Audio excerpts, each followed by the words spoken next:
Hello दोस्तों, मेरे channel फिल्मी स्टोरीज में आपका स्वागत है।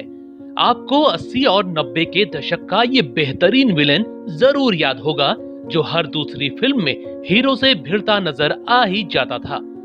फिर ऐसा क्या हुआ कि इतने महान अभिनेता का करियर अचानक तबाह हो गया?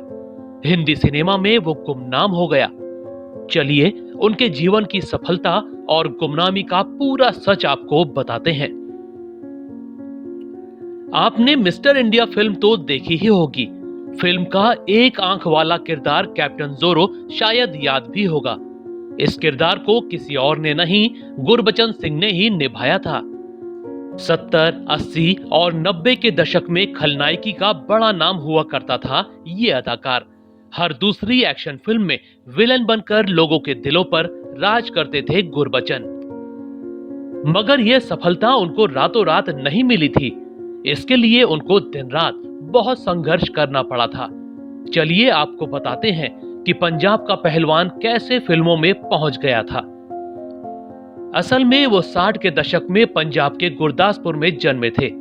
इस धरती ने ही दारा सिंह, देवानंद और धर्मेंद्र जैसे कलाकार हिंदी सिनेमा को दिए। गुरबचन के पिता करतार सिंह तहसीलदार हुआ करते थे। उनका इलाके में बड़ा रुतबा था, इसीलिए वो चाहते थे कि बेटा भी पढ़ लिख कर बड़ा सरकारी अफसर बने। मगर किस्मत को तो कुछ और ही मंजूर था। गुरबचन स्कूल तो जाते थे, मगर पढ़ाई लिखाई में उनका मन ही नहीं लगा करता था। बड़ी मुश्किल से हाई स्कूल में पहुंचे और उसमें भी फेल हो गए। पिता पहले ही समझ गए थे कि वो सरकारी अधिकारी तो नहीं बन पाएंगे। इसी वजह से उन्होंने बेटे को पहलवानी करने भेज दिया था। वैसे पहलवानी में गुरबचन बड़ा नाम कमाने लगे थे। पंजाब के बड़े बड़े पहलवानों को कुश्ती में हराकर मेडल जीत चुके थे। एक बार तो उनका मुकाबला दारा सिंह के छोटे भाई रंधावा सिंह से हो गया था। इंदौर में 36 मिनट चले मुकाबले में गुरबचन भले ही हार गए थे, लेकिन रंधावा को इतनी देर संभालना ही अपने आप में उनकी बड़ी जीत थी। गुरबचन को दो ही चीजें पसंद थीं, पहलवानी और अदाकारी। देवानंद, धर्मेंद्र और दारा सिंह से लेकर दिलीप कुमार की फिल्में देखते देखते वो भी मन ही मन माया नगरी जाकर हीरो बनने का ख्वाब देखने लगे। ये बात एक बार उनके पिता को पता लगी तो वो मदद के लिए आगे आए। पिता तहसीलदार थे तो उनकी पहचान दारा सिंह और धर्मेंद्र के भाई अजीत देओल से भी थी। उन्होंने बेटे की मदद करने के लिए अजीत देओल से कहा तो अजीत ने एक सिफारिशी पत्र अपने भाई धर्मेंद्र के नाम लिखा और गुरबचन को पकड़ा दिया। वो बोले कि जब मेरे भाई से बंबई में मिलना तो ये जरूर दे देना। 19-20 साल की उम्र में वो सीधे पहुंच गए बंबई। पिता ने कहा था पहले दारा सिंह से मिलना, तो सीधा पहुंचे उनके घर। मगर दारा ने तो मदद की बजाय उल्टा ही जवाब दे दिया। वो बोले कि पहलवानी छोड़कर फिल्मों में कौन आता है, सीधा वापस जा और पहलवानी कर। ये लाइन बहुत खराब है। गुरबचन भी बोल पड़े कि आप भी तो इसी लाइन में हैं। मगर इस पर दारा सिंह कुछ नहीं बोले और मदद से इनकार कर दिया। दिल तो टूट चुका था, बस एक उम्मीद धर्मेंद्र ही बाकी थे। कहते हैं उस जमाने में धर्मेंद्र ही इकलौते अभिनेता थे जो पंजाब से आए लोगों की खूब मदद किया करते थे। इसी वजह से सीधा पहुंचे उनके घर। अभिनेता का बंगला देखकर एक बार तो हैरान रह गए। नौकर बैठने को बोलकर चला गया और कुछ देर बाद बोला साहब ऊपर बुला रहे हैं। गुरबचन ऊपर पहुंचे तो धर्मेंद्र ने देखते ही तपाक से पूछ लिया, शराब पियोगे क्या? वो बोले नहीं, मैं शराब नहीं पीता। तो धर्मेंद्र बोले कि चलो चाय ही पी लो। दोनों की बातें हुई तो गुरबचन ने सिफारिशी चिट्ठी दिखाई। धर्मेंद्र बोले कि तुमको सीधा फिल्मों में एक्टर तो कोई नहीं बना देगा। हाँ, तुम्हारी कदकाठी अच्छी है तो हीरो के बॉडी डबल का काम करो, फिर देखते हैं आगे क्या होता है। खैर, हीरो बनने का सपना लेकर आए गुरबचन बॉडी डबल का काम करने लगे। कभी धर्मेंद्र तो कभी दिलीप कुमार और मनोज कुमार के बॉडी डबल बनने लगे। धर्मेंद्र के घर में ही रहते थे। साल 1973 में एक फिल्म आई कच्चे धागे। उसमें पहली बार एक्टिंग का मौका मिला। डकैत के रोल में एक छोटा सा सीन। इसके बाद फिल्म में 1-2 सीन करते कोई पहचान नहीं। फिर इस काम में मजा नहीं आया तो धर्मेंद्र से फिर मदद मांगी। इस बार धर्मेंद्र ने मशहूर एक्शन डायरेक्टर वीरू देवगन के पास भेज दिया। वीरू उन दिनों रोटी कपड़ा और मकान फिल्म के एक्शन का काम संभाल रहे थे।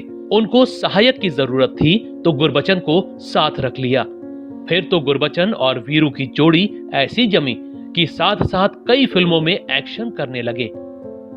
अब बताते हैं कि उनकी किस्मत किस फिल्म ने पलटी। हुआ ये कि एक बार वीरू देवगन से उन्होंने एक्टिंग में रुचि होने की बात की तो वीरू उनको फिल्मों में छोटे छोटे एक्शन सीन देने लगे, मगर अब भी कोई उनको नहीं पहचानता था। फिर 1977 में आई इनकार फिल्म ने उनका नसीब बदल दिया। फिल्म में एक गीत था, मुंगड़ा मुंगड़ा। दारू से भीगी बनियान पहने गुरबचन का लुक लोगों को याद रह गया। गाने के बाद अमजद खान से बेजोड़ फाइट सीन। पहली बार हिंदी सिनेमा में दर्शकों ने किसी विलेन को फ्लाइंग किक मारते देखा। खूब वाहवाही होने लगी। गुरबचन के एक्शन की गाड़ी अचानक चल पड़ी। फिर तो किस्मत बदल गई। नटवर लाल फिल्म में अमिताभ के साथ फाइट सीन ने तो उनके करियर को सीधा 7वें आसमान पर पहुंचा दिया। इसके बाद तो वो हर दूसरी फिल्म में नजर आने लगे। डायरेक्टर प्रोड्यूसर उनको लेने के लिए उतावले रहते थे। कभी गुंडा बॉक्सर तो कभी भ्रष्ट इंस्पेक्टर तो कभी डकैत बने नजर आते। मिस्टर इंडिया में कैप्टन जोरो बनकर तो उन्होंने खूब नाम कमाया था। 80 और 90 के दशक में उनकी बेजोड़ अदाकारी के लोग कायल हो चुके थे। कई फिल्मों में तो उन्होंने किरदार इतनी ईमानदारी से जिया कि लोग सच में उनसे नफरत करने लग जाते। एक बार तो उनके एक दोस्त ने कह भी दिया था कि तुमको देखकर मन करता है कि झापड़ मार दूं। कुछ ऐसा था उनकी अदाकारी का जादू। दोस्तों, करीब 250 फिल्म में अपने अभिनय का जादू बिखेरने वाले इस महान अभिनेता के साथ ऐसा क्या हुआ कि वह अचानक से गायब हो गए? इसके पीछे की वजह किस्मत और उनका एक फैसला था। असल में एक्शन फिल्मों के सहारे उनका करियर चल रहा था। 90 का दौर शुरू हुआ तो एक्शन फिल्मों का दौर भी मंद पड़ गया। अब राजश्री प्रोडक्शन दूसरी फिल्मों का दौर ले आया था। ए ग्रेड के फिल्म मेकर एक्शन फिल्मों से दूरी बनाने लगे और राजश्री की राह पर चल पड़े।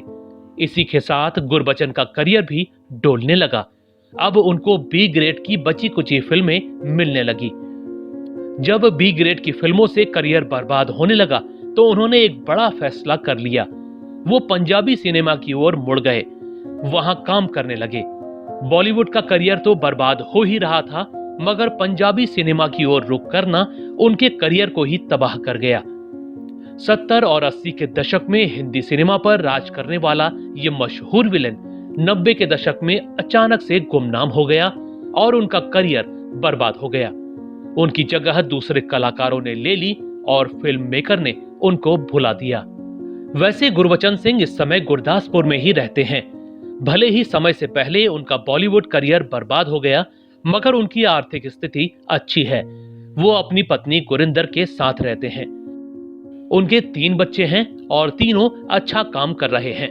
दोस्तों, आपको गुरबचन सिंह की अदाकारी कैसी लगती थी? उनकी कोई फिल्म या किरदार आपको याद है तो हमें कमेंट में जरूर बताइएगा। ऐसी ही और स्टोरीज को जानने के लिए आप मेरे चैनल फिल्मी स्टोरीज को सब्सक्राइब भी कर सकते हैं। बस बेल आइकन दबाना मत भूलिएगा।